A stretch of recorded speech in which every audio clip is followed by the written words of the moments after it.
மூஞ்சி தூக்கிட்டு சொன்னா அந்த உனக்கு இஞ்சி விட்டு போயிட்டு வாங்க எல்லாம் சுத்தி சுத்தி ஊத்து நம்ம இந்த பிசினஸ் ஆரம்பிச்சிடலாமோ? தேங்காய் பால், தேங்காய் விழுது, அது மட்டும் தானே சமையல் ரெடிமேடாக இல்லை.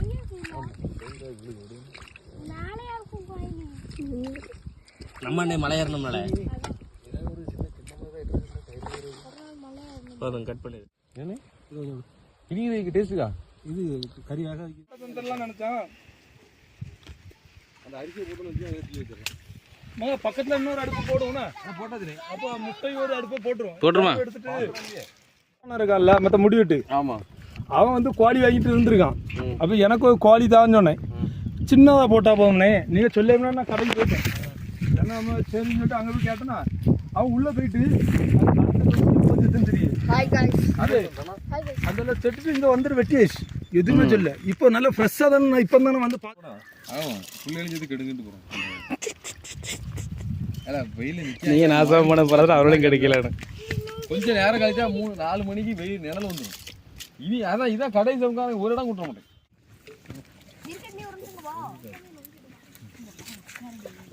அக்கா யார் நல்லா பேசுவா அப்படி கமெண்ட் பண்ணிட்டேருவா. நம்ம ப்ரொஃபஷனில் பேசுவோன்னா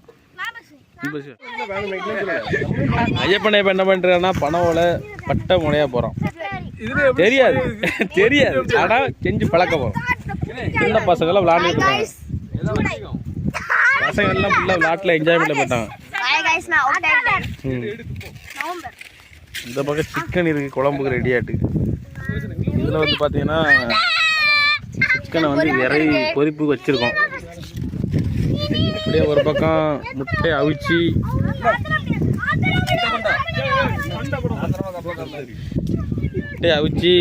தோலை உரிச்சுக்கிட்டு இருக்கான். இருக்கு பாருங்க அவிச்ச முட்டை. இந்த 2 அடுப்புல கறி ஒரு கரில், இது ஒரு கரில் முட்டை அவிச்சு பொறுக்க முடியாம தின்னுட்டு இருக்கானோ.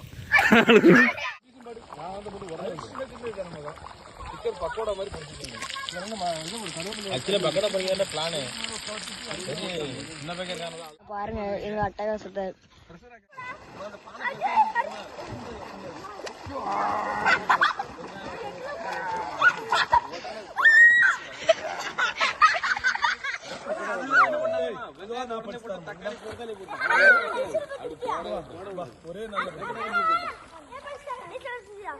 நீங்க வா நாளானிக்கு வா